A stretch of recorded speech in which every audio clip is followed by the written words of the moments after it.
The approval of the agenda, please. Moved by Simon, seconded by Councillor Deputy Mayor Cody. Adoption of the minutes from the August 31st meeting. Okay, moved by the Mayor, seconded by Simon. Thank you. Any business arising from the minutes? All right, seeing none and hearing none. So we will go into reports. 115 Murchison Lane, whenever you're ready, Todd. Sure. So this is the site of the proposed mental health and acute care campus, as well as a mixed-use development. I think we had seen it first in May of this year.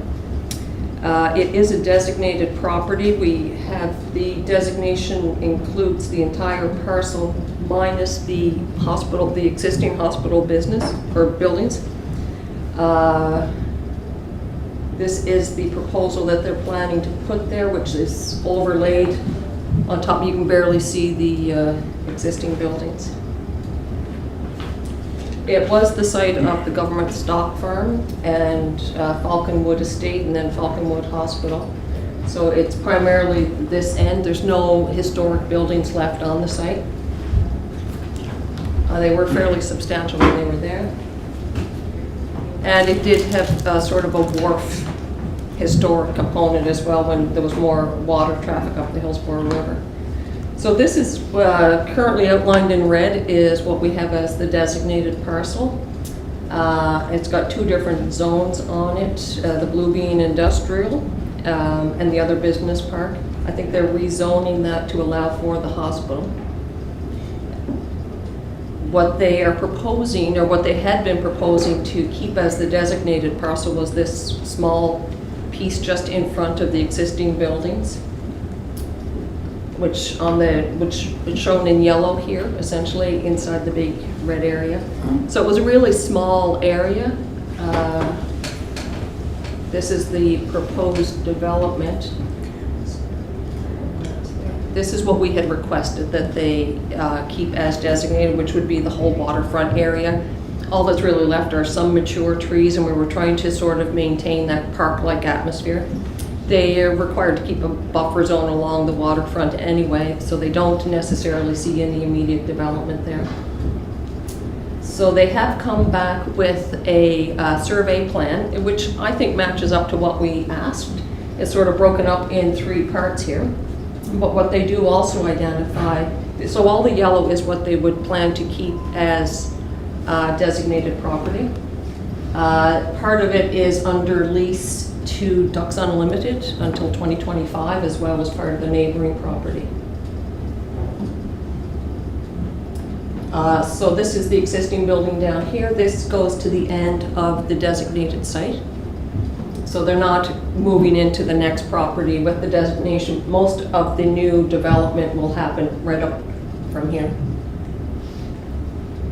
So the designation would go essentially right along this line.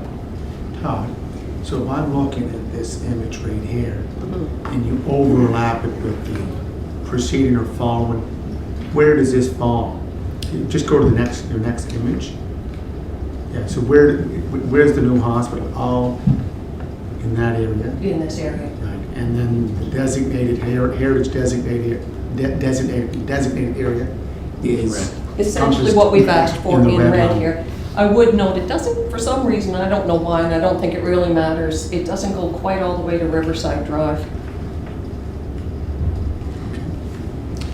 It stops a little bit short of Riverside Drive at that I'm guessing end. no one's going to build a home on that corner. I don't know.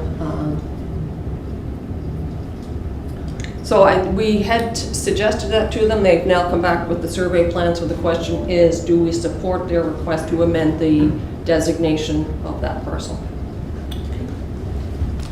All right.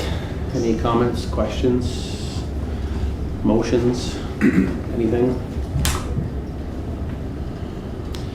Councillor McCabe, any questions from you? No, I'm enjoying watching you while I'm listening to you. I'm watching the live stream. You're doing great. Is my head shining? Hey, Julie? She's not responding. Does my head look shiny? Not about your head, it's been... Yes, it looks amazing. I can't see the only thing I can't see is the screen that Todd's using, but that's unfortunate, but that's okay. All right. Any questions, comments? And if not, then does someone want to put a motion forward? Move. All right, thank you, Wayne. So moved by Wayne. Anyone want to second that? Second by Simon. Thank you. All right, let's put it to a vote. All in favor? Just before you Oh. do, Todd, why wouldn't this have waterfront lottage similar to what you have on Water Street, West Street? Oh, why wouldn't the Yeah, water bec- lots be there? Because they, as you showed in one of the images, it did have the word. Wharf, was yeah, wharf. I And really don't That's know. what those waterfront lots were for, right? Yeah. Yeah. But a different type of wharf, maybe because it was privately owned, I don't know. The Like I see hospital was others- privately owned, Falcon was private. But when it was first the estate, it was Grubbs Estate initially. I So don't it could be know. pre-Confederation lots all the way up. Well, Right. all those lots on Water Street are private lots too. Yeah, yeah, Interesting. yeah. Question? All right, so we have a motion on the floor and it was seconded. So all in favor? Opposed? Okay, motion carried. 51 Fitzroy Street, food truck inquiry. 51 Fitzroy Street. So this is an application for, it's an inquiry actually, just about a potential placement of a food truck on this property. Given that it is part of a development on a designated property, we have it here for review. Typically, a temporary use would just be reviewed against the zoning and development bylaw.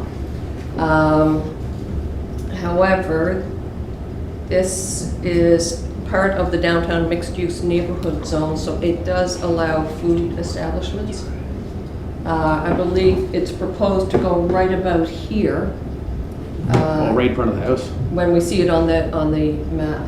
So I'm assuming that would mean some of these bushes would be removed, but I mean, we don't really get into control of that degree of landscaping typically. But one of the things that we do look at is compatibility of proposed development with existing development in the vicinity. So I guess the question is, in a sense, is that a compatible development for that vicinity? So that's gonna be right over by the sidewalk. Mhm. Yes. Yeah, so all the parking falls behind the property? And the food vendors by the, oh yeah, they're gonna put it on the green space. That's Yeah, what I mean, right it by the would be on the sidewalk. green space. Oh yeah.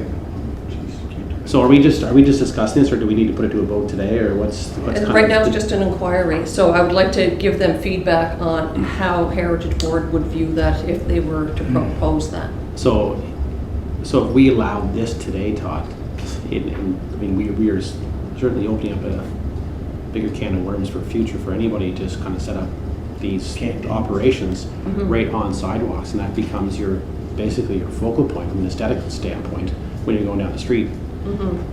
Could someone comment on the current status of the food truck bylaw in general? Like, have they, there's certainly not very many of them around this summer, but I didn't know whether that was just part of the.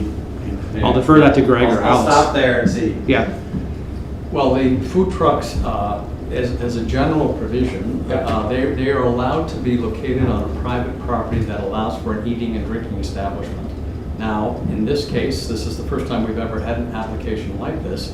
The reason eating and drinking establishment is allowed in that zone is that it accommodates exactly the use that's there, which will be B&Bs. The question will be for council, whether it's on this application or any future applications. This one's a designated property, so, but if it wasn't on a designated property, it would fall right back to the zoning bylaw and it may be approved. So the question is that, you know, the longer term, is it in the longer term interest that we continue to allow a food truck in that zone, which is a mixed use zone, and that means there's residents nearby. Most of the food trucks are on like Canadian Tire properties, big parking lots. It's fairly straightforward. I thought we had to narrow it down, Alex, to commercial properties. I thought that's part of, Greg, So it's any that allows for a restaurant, essentially. So in the downtown, we have the downtown neighborhood zone, which is kind of the extremities. Yeah. East and west, they don't allow for. yeah, But the downtown mixed use, downtown core, Main Street. So Main Street's typically Queen Street, and the downtown core is typically Great George Street, or Avenue. So really, it's kind of that middle area, your Prince Street, your Hillsborough, and Fitzroy. some upon, so those are kind of the downtown mixed-use neighborhood, which is primarily residential but allows for some commercial uses too, offices and. But that was never the intent when we The put that. way to kind of figure out, instead of listing exactly what zones, it was just wherever you're allowed a restaurant, there's really no difference between a restaurant and a food truck other than the scale of it, right? So the idea was anywhere you're allowed a restaurant, you can have a food truck and that just aligned to the zone. But in this circumstance, the downtown mixed-use neighborhood is really the only zone that allows a restaurant that would be quite a mix of residential and commercial. And it's the only reason it's allowed, the restaurant is allowed is because it's a heritage?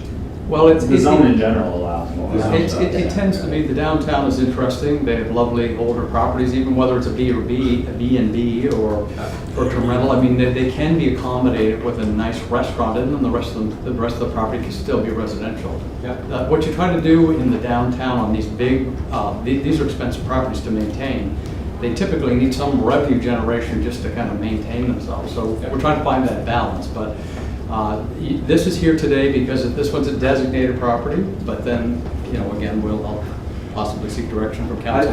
I'd make a simple argument that are you allowed to have parking in the front yard of a residential use? Well, I think he's moving it back far enough, is he not? He's pushing it back. Robert was dealing with, Right. yeah, it could potentially meet all the criteria of the zoning bylaw. So in a sense, we are really reviewing it against the criteria of the heritage bylaw. So we need to determine if it's compatible with the existing development in the vicinity or if it enhances the historic characteristics of the property. It does the latter. Sorry? It does the latter. It doesn't enhance. No. It would take away from that street because the properties on that street, it's just over here. Yes. I drive out onto it every day.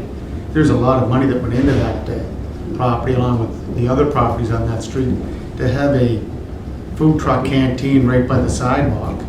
And as Mr. Stafford said, so you'd be getting out of your car and you'd be hitting one of the patrons because that person would be waiting there. Plus, it's a designated, it's a heritage designated property. Pretty simple. That's right. No.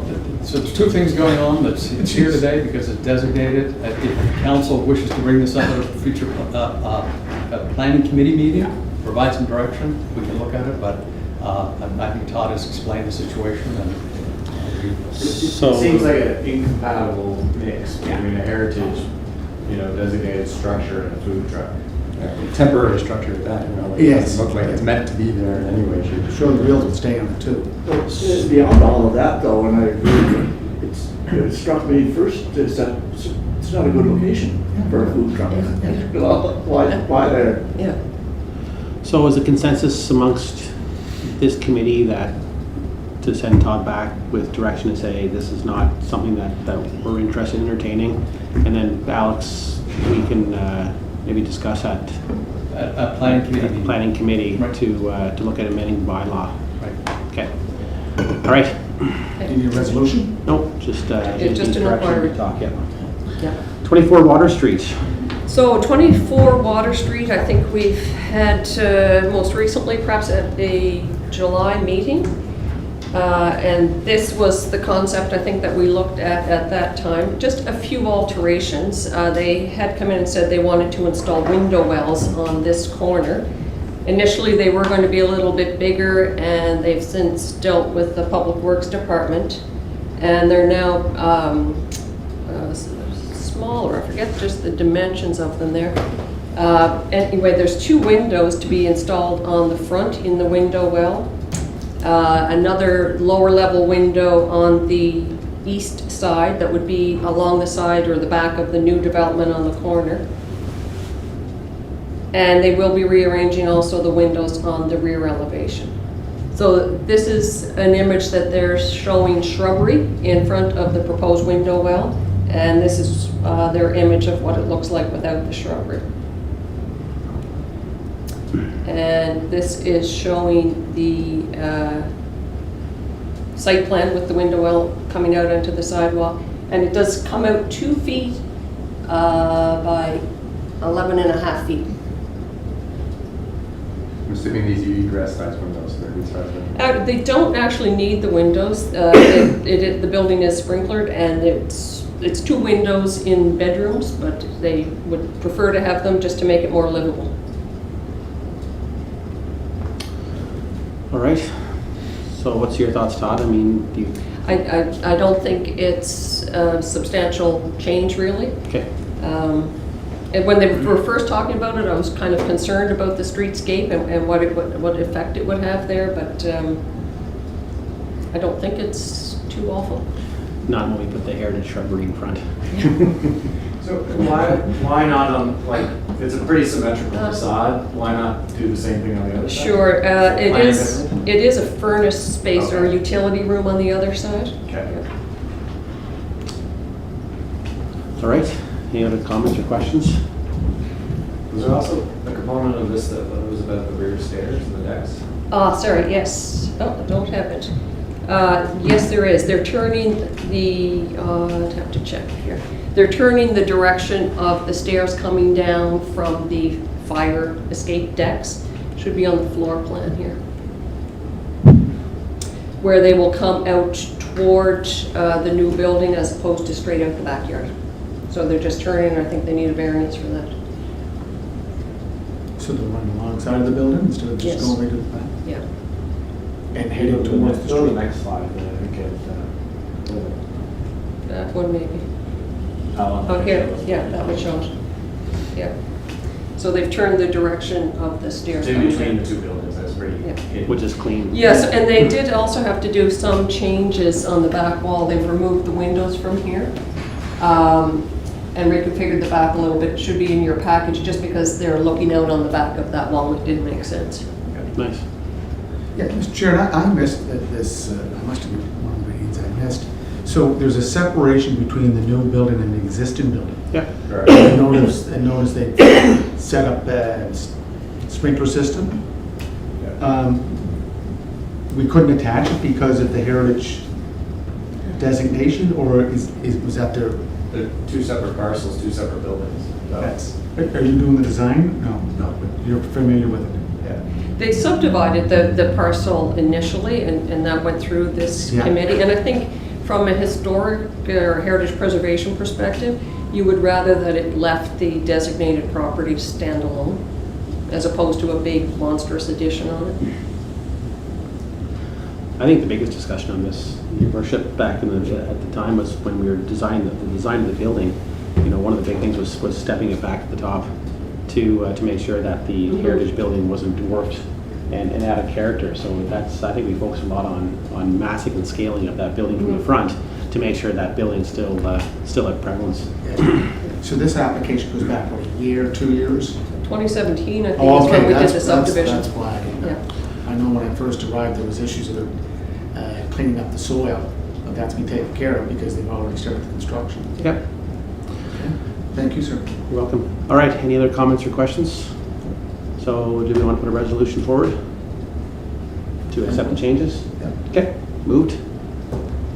Seconded by Deputy Mayor Cody. All right, all in favor? Opposed? Okay, motion carried, and I guess a motion to adjourn. Could I just, under new business? Yes, sorry, new business, go. Todd, we have 2 heritage structures here in the city that I think have different applications. The Johnston House in the corner of Haviland or Rochford and Houston. Their fire escape, the fire escape that went up there had to be steel.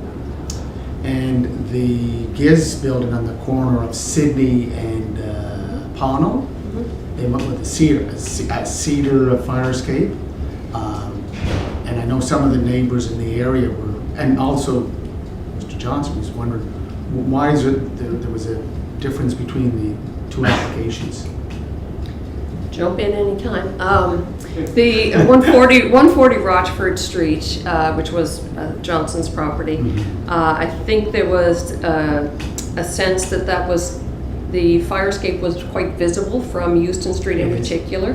And by making it out of steel, we were able to get the members a little bit lighter, a little bit smaller, as opposed to the one on Sydney Street, which was on the side and tucked back a bit. It wasn't street facing, would be the primary reason. Yeah, I think it was really about visibility, certainly the one on Euston and Rochford. I I mean, it's a big building. It was coming all the way from the attic floor. Third floor. We had seen multiple kind of iterations of it. It did start off as wood. And they Wood ones were- look really heavy. They were just massive. But it was always wood. It wasn't The there. fire structure was, the fire escape was always wood. It wasn't there Wasn't all the before. way up there. It wasn't there before. No, but where it went to, Oh, yeah. it was always wood, it was never a steel structure. But I was just wondering if it was a policy that we had, whether it was architecturally or engineering, that there was a difference between the two. Because this building on the corner of Pownell and Sydney dates back to 18, I know that building was where the first city council was held in 1855 on the second floor. So it's got a lot of history to it, and I was just didn't understand the rationale. So the rationale was the exposure of on the Houston vis-a-vis the backyard. That's what I That's right. recall the conversation. Yeah, they had looked at it at the back, didn't they, and it didn't work on the other side. Yes, we And they tried tried a to go whole off lot of the back different and- scenarios Yeah. on Rochford Street, and that was really fire driven heavily code. by the fire department, really. Yeah. Thank you, Mr. Chairman. All right. Motion to adjourn. I'll move. Thank you, thank you. So before you guys take off, Simon and Aaron and Wayne, thank you for, I'm leaving planning and Heritage. I was